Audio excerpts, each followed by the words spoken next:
கோவிலாப்பட்டி மனோஜ்குமார், ரூபன் ராஜேஷ்குமார், சிவராமன், நடராஜன், பிரகாஷ், இளைஞரணி உள்ளிட்ட நம்முடைய சார்பணிகளை சேர்ந்த நிர்வாகிகளுக்கும் நண்பர்களுக்கும், நம்முடைய மதச்சார்பற்ற முற்போக்கு கூட்டணி கட்சியை சேர்ந்த நண்பர்களுக்கும், அதே மாதிரி இங்க வந்திருக்கக்கூடிய அனைத்து தாய்மார்களுக்கும், அக்காக்களுக்கும், அம்மாக்களுக்கும், தங்கைகளுக்கும், சகோதரிகளுக்கும், முத்தமிழர் கலைஞருடைய உயிரினும் மேலான அன்பு உடன்பிறப்புகள் அத்தனைக்கும் முதல்ல என்னுடைய நன்றியை நான் தெரிவிச்சுக்கிறேன்.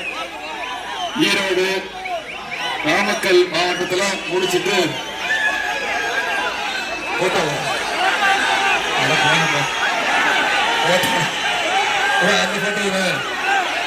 போட்டோ வேற போட்டோ காட்டுறேன். போட்டோ தானே பேச வேணாமா? சரி, பேசிட்டு போட்டோ காட்டுறேன். அமைதியா இருங்க, அமைதியா இருங்க. 5 நிமிஷம் பேசிட்டு போட்டோ எனக்கு நான் காட்டுறேன். இதோட சூப்பர் போட்டோ வச்சிருக்கேன். அமைதியா இருங்க. ஈரோடு மாவட்டம், நாமக்கல் மாவட்டத்துல முடிச்சுட்டு சேலம் மாவட்டத்துக்கு நுழையிறேன். சேலத்து சிங்கம் கலைஞர்களால் போற்றப்பட்ட ஐயா வீரபாண்டி மிகுந்த பெருமை அடைகிறேன். சேலம் மாவட்டத்துக்குள்ள வரும்போது நம்முடைய வெற்றி நிச்சயம் அப்படின்னு தெரியுது. போன முறை நம்ம வெற்றி வாய்ப்பை இழந்தோம். சேலத்துல 11 தொகுதியில 10 தொகுதியில தான் நம்ம வெற்றி பெற்றோம். இந்த முறை 11 தொகுதியில ஜெயிச்சு சேலம் மாவட்ட திமுகவுடைய கோட்டை இந்த சட்டமன்ற தேர்தலில் நிரூபிச்சு காட்டுவோம். செய்வோமா? உற்சாகம் பார்க்கும்போது வெற்றி நிச்சயம் தெரியுது. அடுத்த 5 நாட்கள் இருக்கு. இன்னும் தேர்தலுக்கு 5 நாட்கள்.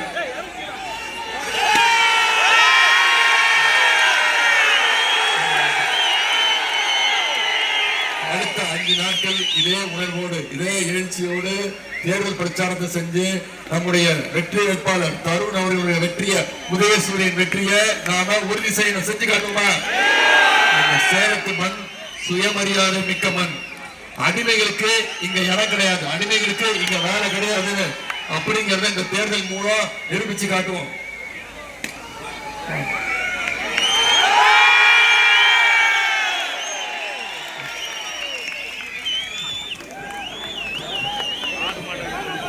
பேர் என்ன?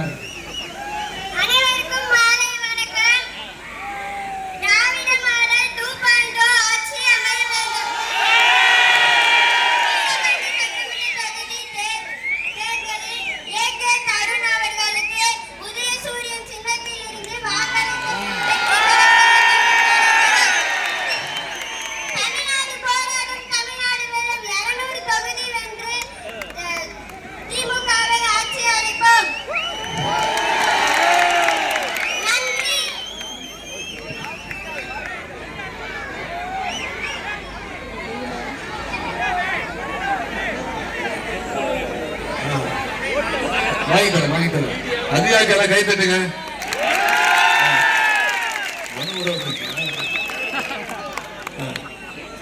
அடுத்தா அங்க பாருங்க.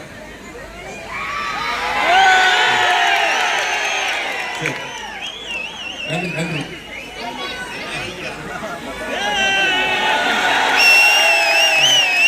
நன்றி. நான் பேசணும், வாங்கி கேட்க வேண்டிய அவசியம் இல்லைல்ல. உதயசூரியன் வெற்றி விடுவியா? மீண்டும் ஏன் கேட்கறது தெரியுதா? போன முறை இப்படிதான் சொல்லி ஏமாத்திட்டீங்க. அதனாலதான் மீண்டும் கேட்கிறேன். போன முறைக்கு சேர்த்து குறைஞ்சது 50,000 ஓட்டு வித்தியாசத்துல தருண் அவர்கள் ஜெயிச்சுட்டாருன்னு செய்தி வரணும். வீரபாண்டியில மீண்டும் உதயசூரியன் ஜெயிச்சிருச்சுங்கிற செய்தி 4ஆம் தேதி வரும். செஞ்சு காட்டுறீங்களா? நம்முடைய வேட்பாளர், வெற்றி வேட்பாளரை தலைவர் அவர்கள் உங்களுக்கு ஒப்படைச்சிருக்கிறாங்க. இந்த சேலம் மாவட்டத்தை கழகத்துடைய கோட்டையை மாத்திர நம்முடைய ஐயா வீரபாண்டியனுடைய குடும்பத்தை சேர்ந்தவர்கள் நம்முடைய வெற்றி வேட்பாளர் திரு தருண். அவருடைய தந்தை முன்னாள் தலைவராக, டிஎன்பிஎஸ்சி முன்னாள் தலைவராக ஐஏஎஸ் அதிகாரி திரு ஐயா காசி விஸ்வநாதனுடைய அருமை மகன் தான் திரு தருண் அவர்கள். அதனால அரசியலா இருந்தாலும் சரி, நிர்வாகமா இருந்தாலும் சரி, ரெண்டுத்திலையும் அவருக்கு அனுபவம் இருக்கு, ட்ரைனிங் இருக்கு. சேலத்துல ஒரு புகழ்பெற்ற மருத்துவரா இன்னைக்கு செயல்பட்டு வருகிறார். தளத்தில் மட்டும் இல்ல, இன்னைக்கு ஐடி விங்குடைய மாநில இணைய செயலாளராகவும் சிறப்பாக செயல்பட்டு வருவர் தான் திரு தருண் அவர்கள். மருத்துவ சேவை செஞ்சு ஏழை எளிய மக்கள்கிட்ட இன்னைக்கு ஒரு நல்ல பேரை எடுத்திருக்கிறார். ஆகவே தருணுக்கு நீங்க அனைவரும் வாக்களிச்சு மிகப்பெரிய வாக்கு வித்தியாசத்துல ஜெயிக்க வைக்கணும். செஞ்சு கொடுப்பீங்களா? போன முறை நாம வெற்றி வாய்ப்பை வீரபாண்டி தொகுதியில விட்டுட்டோம், வெற்றி வாய்ப்பை இழந்துட்டோம். இருந்தாலும் உங்களை தேடி வந்திருக்கிறேன், தருண் அவர்களை கூட்டிட்டு வந்திருக்கேன். வெற்றி வேட்பாளருக்கு வெற்றி கொடுங்க, உதயசூரிய சின்னத்துல வாக்களிங்கன்னு எந்த உரிமையில உங்களை கேட்க வந்திருக்கிறேன். ஏன்னா நாம தோல்வி அடைஞ்சிருந்தாலும் இந்த தொகுதிக்கு நம்முடைய திராவிட மாடல் அரசு, நம்முடைய முதலமைச்சர் பல்வேறு திட்டங்களை செஞ்சு கொடுத்திருக்கிறாரு. அந்த உரிமையில உங்களை கேட்க வந்திருக்கிறேன். என்ன செஞ்சு கொடுத்திருக்கிறோம்? 543 கோடி ரூபாய் மதிப்பீட்டுல கூட்டு குடிநீர் திட்டம் கொண்டு வந்தது யாரு? நம்முடைய திராவிட மாடல் அரசு. பெரிய சீராகப்பட்டியில சுமார் 173 கோடி ரூபாய் மதிப்பீட்டுல ஒரு மெகா ஃபுட் பார்க் அமைக்கும் பணிகள் இப்ப நடைபெற்று வருகிறது. 107 கோடி ரூபாய் மதிப்பீட்டுல சேலம் சட்டக்கல்லூரியில இன்னைக்கு ஹாஸ்டல் பில்டிங்ஸ் கட்டி கொடுத்திருக்கிறோம். 5 கோடி ரூபாய் மதிப்பீட்டுல சின்ன சீரகாப்பாடி, கம்மாளப்பட்டி ஆகிய ஊர்களில் பள்ளிகளுக்கு புதிய வகுப்பறைகள் கட்டி கொடுத்திருக்கோம், புதிய கிளாஸ் ரூம்கள் கட்டி கொடுத்திருக்கிறோம். கம்மாளப்பட்டியில ஒரு கால்நடை மருந்தகம் அமைச்சு கொடுத்திருக்கிறோம். பரமரத்துப்பட்டி ஏரியை சுற்றி 90 கோடி ரூபாய் மதிப்பீட்டுல சீரமைக்கும் பணிகள் இப்ப நடந்து வருகிறது. திருமலை முத்தாற்றும் குறுக்கே 5 கோடி ரூபாய் மதிப்பீட்டுல புதிய பாலம் கட்டி கொடுத்திருக்கிறோம். இளம்பிள்ளை கல்பாரப்பட்டி துணை சுகாதார நிலைய மேம்பாடு பணிகள் நடந்து கொடுத்திருக்கோம். 4 கோடி ரூபாய் மதிப்பீட்டுல கொல்லப்பட்டியில அரசு மருத்துவக் கல்லூரியில மாணவர்கள் தங்குவதற்கான ஹாஸ்டல் வசதிகள் கட்டி கொடுத்திருக்கிறோம். 2 கோடி ரூபாய் மதிப்பீட்டுல 34 புதிய டிரான்ஸ்பார்மர் மாற்றி கொடுத்திருக்கிறோம். இந்த தொகுதியில் உள்ள ஆட்டையம்பட்டி, இளம்பிள்ளை, மல்லூர், பணமறுக்கப்பட்டு பேரூராட்சியில 7 கோடி ரூபாய் மதிப்பீட்டுல புதிய சாலைகள் அமைச்சு கொடுத்திருக்கிறோம். வேம்படிதானம் நைனாம்பட்டியில அரசு மருத்துவமனைக்கு கூடுதல் கட்டிடங்கள். இந்த தொகுதியில விவசாயிகளுக்கு புதிய இலவச மின் இணைப்புகள் வழங்கப்பட்டிருக்கு. இப்படி இவ்வளவு திட்டங்கள் செஞ்சு கொடுத்துட்டு தான் அந்த உரிமையோடு இந்த வீரபாண்டியில திரு தருண் அவர்களுக்கு உதயசூரிய சின்னத்துல வாக்களிங்கன்னு உரிமையோடு கேட்க வந்திருக்கிறோம். இன்னைக்கு இவ்வளவு திட்டங்கள் செஞ்சிருக்கிறோம். வீரபாண்டி போட்டோல இருங்க. என்ன போட்டோ? என்கிட்ட இந்த போட்டோ இல்ல, போட்டோலாம் இல்ல. போட்டோ காட்டி ஆகணுமா? 2 நிமிஷம் பொறுமையா இருங்க. நன்றி நன்றி நன்றி. நம்முடைய தலைவர் சென்ற முறை ஆட்சி அமைக்கும் முன்னாடி வாக்குறுதிகள் கொடுத்தாரு. அதை செஞ்சு கொடுத்தோமா இல்லையா? சில வாக்குறுதிகள் மட்டும் உங்களுக்கு நினைவுபடுத்த விரும்புறேன். ஆட்சி அமைச்ச நம்ம தலைவர் போட்ட முதல் கையெழுத்து மகளிருக்கு கட்டணமில்லா பேருந்து திட்டம். பயன்படுத்துறீங்களாமா? ஒவ்வொரு மகளிரும் மாசம் 900 வரைக்கும் சேமிச்சிருக்காங்க. அதே மாதிரி அரசு பள்ளியில் படிக்கக்கூடிய குழந்தைகளுக்கு நம்ம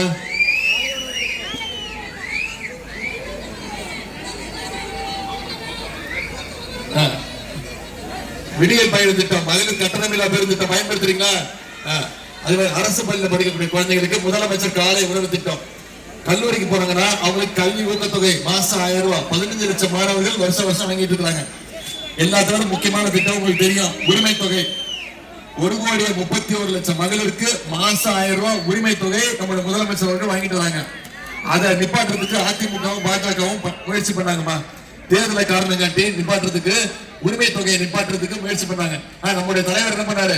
1000 ரூபாய் இல்ல 5000 ரூபாய் கொடுப்பேன்னு சொல்லி பிப்ரவரி மாசம், மார்ச் மாசம், ஏப்ரல் மாசம் 3 மாசத்துக்கு சேர்த்து 3000, கோடைக்கால சிறப்பு நிதி 2000, 5000 ரூபாய் நம்முடைய முதலமைச்சர் கொடுத்தாரு. ஞாபகம் இருக்கா?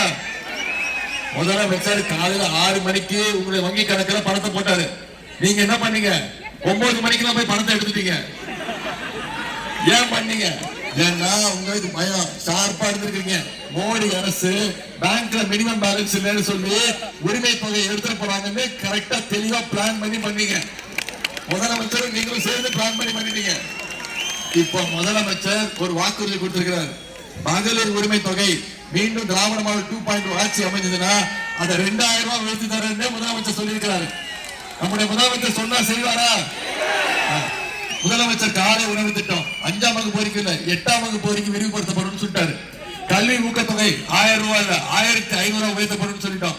OAP 1600 ரூபாய் இல்ல 2000 ரூபாய் உயர்த்தி தருவேன்னு முதலமைச்சர் வாக்குறுதி கொடுத்திருக்கிறார். அடுத்த 5 வருஷத்துல 35 லட்சம் லேப்டாப்கள் இலவசமா மாணவ மாணவிகளுக்கு கொடுக்கப்படுவது வாக்குறுதி கொடுத்திருக்கிறோம். எல்லாத்தை விட முக்கியமா ஒரு வாக்குறுதி கொடுத்திருக்கிறோம். உங்களுக்கு தெரியும், ஆட்சி அமைந்த முதலமைச்சர் அவர்கள் அனைத்து மகளுடைய கைகளையும் 8000 ரூபாய் உங்களுடைய கைகள்ல முதலமைச்சர் ஒப்படைச்சிருவார். வீட்டுக்கு என்ன வாங்கணும், வீட்டுக்கு என்ன மின்சாதன பொருட்கள் வாங்கணுங்கிறத மகளிர் நீங்களே முடிவு பண்ணிக்கோங்கன்னு முதலமைச்சர் சொல்லிட்டார். இவ்வளவு திட்டங்கள் சொன்னல, இவ்வளவு பண்ணிருக்கிறோம், 5 வருஷத்துக்குள்ள பண்ணிருக்கிறோம். மீண்டும் ஆட்சிக்கு வந்தா இவ்வளவு பண்ணுவோம்னு சொன்னல. யோசிச்சு பாருங்க, ஒன்றிய பாஜக அரசு, மோடி அரசு இதுக்கு எதுக்காக நமக்கு உதவி பண்ணிருக்காங்களா? தமிழ்நாட்டுக்கு ஏதாவது திட்டங்கள் கொடுத்திருக்காங்களா? நமக்கு வர வேண்டிய நிதியை கொடுக்குறாங்களா? எந்த திட்டமும் கிடையாது. தமிழ்நாட்டுடைய உரிமைகளை ஒன்னொன்னா பறிக்கிறார். நேற்று தொலைக்காட்சியில பார்த்திருப்பீங்க, இன்னைக்கு செய்தியை பார்த்திருப்பீங்க. டீலிமிட்டேஷன் ஒன்று கொண்டு வந்தாங்க, தொகுதி மறு வரையறை. தமிழ்நாட்டுடைய எம்பிக்கள் தொகுதியை குறைப்பதற்கான முயற்சி. போன வருஷமே நம்முடைய முதலமைச்சர், நம்முடைய தலைவர் தான் சென்னையில் ஒரு கூட்டம் போட்டு அனைத்து முதலமைச்சரையும் வர சொல்லி இதற்கு எதிர்ப்பு தெரிவிச்சோம். இன்னைக்கு ஒன்றிய அரசு அந்த திட்டத்தை கைவிட்டுச்சுன்னா அதோட முழு வெற்றி நம்முடைய தலைவருக்கு தான், நம்முடைய திராவிட முன்னேற்ற கழகத்துக்கு தான் அந்த வெற்றி. நாம டீலிமிட்டேஷனை எதிர்த்தோம். ஆனா இங்க ஒருத்தர் இருக்கிறாரு தமிழ்நாட்டுல, எதிர்கட்சி தலைவர். அவர் என்ன தெரியுமா சொன்னாரு? டீலிமிட்டேஷனால தமிழ்நாட்டுக்கு நல்லது அப்படின்னாரு. தமிழ்நாட்டில் இருக்கக்கூடிய அனைத்து கட்சிகளும் எதிர்த்தது. ஆனா எதிர்கட்சி தலைவர் மட்டும் எதிர்க்காம ஆதரவு தெரிவிச்சாரு. ஏன்? முரட்டு பக்தர்கள் பார்த்திருப்பீங்க, முரட்டு தொண்டர்கள் பார்த்திருப்பீங்க, ஒரு முரட்டு அடிமையை பார்த்திருக்கீங்களா? யார் அந்த முரட்டு அடிமை? பாருங்க, இதெல்லாம் நீங்க சொல்றது, நான் சொல்றது கிடையாது. இதெல்லாம் என் பேர்ல எழுதிடுவாரு. இதுக்கு அதுக்கு சம்மந்தம் கிடையாது. இது சொன்னதுக்கு தான். என்ன தெரியுமா சொன்னாரு? உதயநிதிக்கு எந்த அனுபவம் கிடையாது, அவர் என்ன அனுபவத்தை பேசுறாரு, அவருக்கு எந்த அனுபவம் கிடையாதுன்றாரு. நான் சொன்னேன், ஆமா எனக்கு அந்த அனுபவம் எல்லாம் கிடையாது, உங்களை மாதிரி எனக்கு அனுபவம் கிடையாது. என்ன அனுபவம் கிடையாது? இந்த மாதிரி காரணம்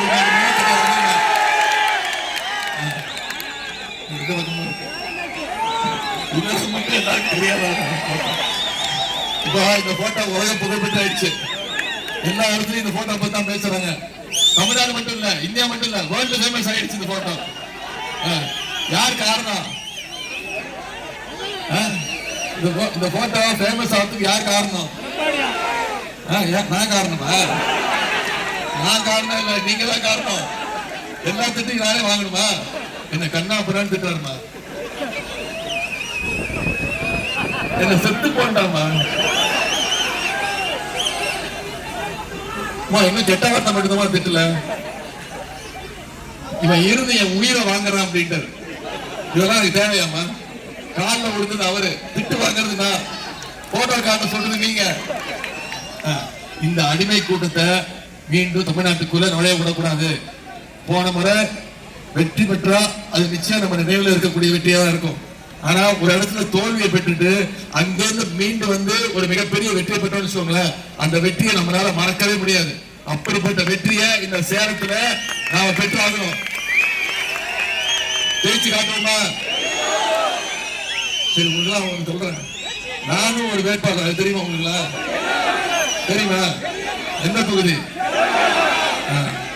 நான் சென்னையை விட்டு கிளம்பி 12 நாள் ஆச்சு. இன்னைக்குதான் போக போறேன் சென்னைக்கு. இன்னைக்கும் போறேன்னு வச்சுக்கோ, எங்க அம்மாவுக்கு என்ன அடையாளம் தெரியாது, மறந்துடுவாங்க. கருத்துட்டேன். என் தொகுதிக்கு நான் போகல. சேப்பாக்கம் தொகுதிக்கு என் தொகுதியில நான் போட்டி போடுறேன். இது வரைக்கும் ஒரே ஒரு நாள் தான் போய் வாக்கு கேட்டிருக்கேன். என் தொகுதிக்கு போகாம நான் ஏன் வீரபாண்டிக்கு வந்து திரு தருண் அவர்களுக்கு வாக்கு சேகரிச்சுட்டு இருக்கிறேன்? ஏன் தெரியுமா? எனக்கு என் வெற்றியை விட முக்கியம் இங்க தருணுடைய வெற்றி. சேப்பாக்கம் தொகுதியை விட முக்கியம் வீரபாண்டி தொகுதியில அதிகமான வாக்கு வித்தியாசத்துல உதயசூரிய ஜெயிச்சிருச்சுன்ற செய்தி செஞ்சு காட்டுவீங்களா? நிச்சயம் செய்வீங்களா? நீங்க அத்தனை பேரும் உதயசூரிய சின்னத்துக்கு வாக்களிக்கணும்னு முடிவெடுத்துட்டீங்களா? கண்டிப்பா பத்தாது. நீங்க ஒவ்வொருத்தரும் உங்க ஒவ்வொரு வாக்கும் 5 வாக்கா 10 வாக்கா 50 வாக்கா பெருகணும். இன்னும் 5 நாள் இருக்கு. இன்னைக்கு தேதி 18, 23ஆம் தேதி தேர்தல். அடுத்த 5 நாட்கள் நீங்க